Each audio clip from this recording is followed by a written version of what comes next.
99 TV నేను Sai Sudha bulletin updates చూద్దాం. కేంద్ర ప్రభుత్వం నిజామాబాద్ లో పసుపు బోర్డు ఏర్పాటు చేయడం పట్ల కాంగ్రెస్ ఎమ్మెల్సీ జీవన్ రెడ్డి స్పందించారు. పసుపు బోర్డు ఏర్పాటు చేయడాన్ని తాను స్వాగతిస్తున్నానని అన్నారు.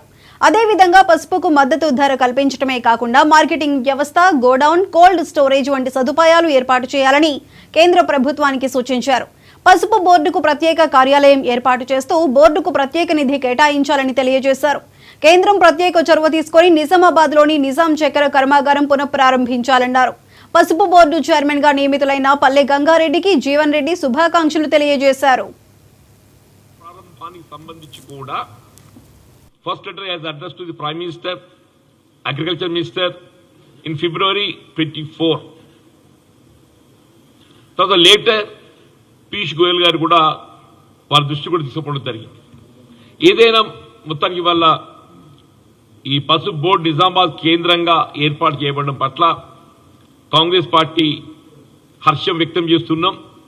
ఇవాళ పసుపు బోర్డు ఏర్పాటు చేయబడడంతోనే ఇవాళ సమస్యకు పరిష్కారం లభిస్తుందని చెప్పని కాదు, దాని నాణ్యత ప్రమాణాలు పెంపొందించబడే విధంగా పరిశోధనలు ప్రధానమని చెప్పంటున్నాం.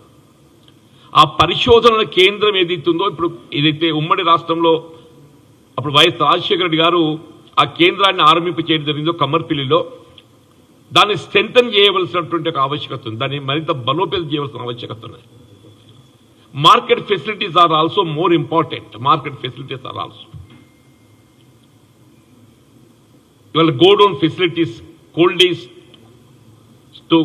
కోల్డ్ స్టోరేజెస్ కనీసం క్వింటల్కి ఒక 15,000 రూపాయలు లభిస్తేనే కానీ గిట్టుబాటు కాదు. పసుపు ఏదైతుందో క్వింటల్ 15,000 రూపాయలు లభిస్తేనే కానీ గిట్టుబాటు కాదు. ఉత్తర తెలంగాణ ప్రాంతం వద్ద వాణిజ్య పంటలు ఇటు పసుపే కానీ చక్కెరే కానీ మధ్యలో మరి నిలిచిపోయినాయి. వాళ్ళ రైతాంగ ఉద్యమం ప్రధానంగా ఏదైతే ఈ రెండింటిని కేంద్రంగా ఏదైతుందో ఉద్యమించడం జరిగిందే. వాళ్ళ పసుపు బోర్డు ఒక కొలిక్కి వచ్చినట్టు కనబడుతున్నది.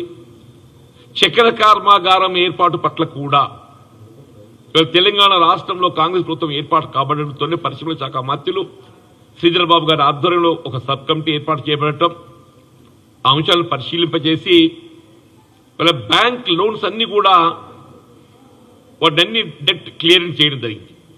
ఇప్పుడు ఏదైతుందో చక్కెర కర్మాగారాల పునఃప్రారంభానికి సంబంధించి కూడా తెలంగాణ రాష్ట్ర ప్రభుత్వం మన బడ్జెట్లో కూడా ఈ అంశాన్ని పేర్కొన్నది. This government has committed for reopening of the sugar factories. ఈ రెండు వాణిజ్య పంటలు ఈ ఉత్తర తెలంగాణ ప్రాంతానికి సంబంధించిన రైతాంగానికి కొంత ప్రోత్సాహం కలిగిస్తాయి. వరితో పాటుగా కేవలం ఒక వరిపైనే ఆధారపడకుండా పంటల మార్పిడి ఏ విధంగా కావాలని కోరుకుంటామో ఆ పంటల మార్పిడిలో భాగంగా ఏదైతుందో ఇవాళ పసుపుతో పాటు మొక్కజొన్న మనం సాగు చేసే అవకాశం లభిస్తుంది అంతర్ పంటగా. దాంతో పాటుగా ఇవాళ చక్కెర షుగర్ కేన్ గ్రో అది ఆరంభమైతే, చక్కెర ఫ్యాక్టరీ ఆరంభమైతే రైతాంగానికి అది పెద్ద ఆసరాగా ఉంటుంది. ఇవాళ రైతాంగం ఏదైతుందో దాదాపు 2 దశాబ్దాలు నుండి అని చెప్పంటున్నారు. దాదాపు 2 దశాబ్దాల నుండి వారు ఉద్యమించడం, వారి ఉద్యమ ఫలితం ఏదైతుందో పసుపు బోర్డు నిజామాబాద్ జిల్లా కేంద్రంగా ఏర్పాటు కాబడిన పట్టినట్లయితే హర్షం వ్యక్తం చేస్తున్నామో, నేను ఉత్తర తెలంగాణ ప్రాంత రైతాంగాన్ని ముఖ్యంగా నిజామాబాద్, ఆర్మూర్, జగిత్యాల ప్రాంత రైతాంగాన్ని నేను హృదయపూర్వకంగా అభినందిస్తామని చెప్పని పేర్కొంటాను. First letter as address to the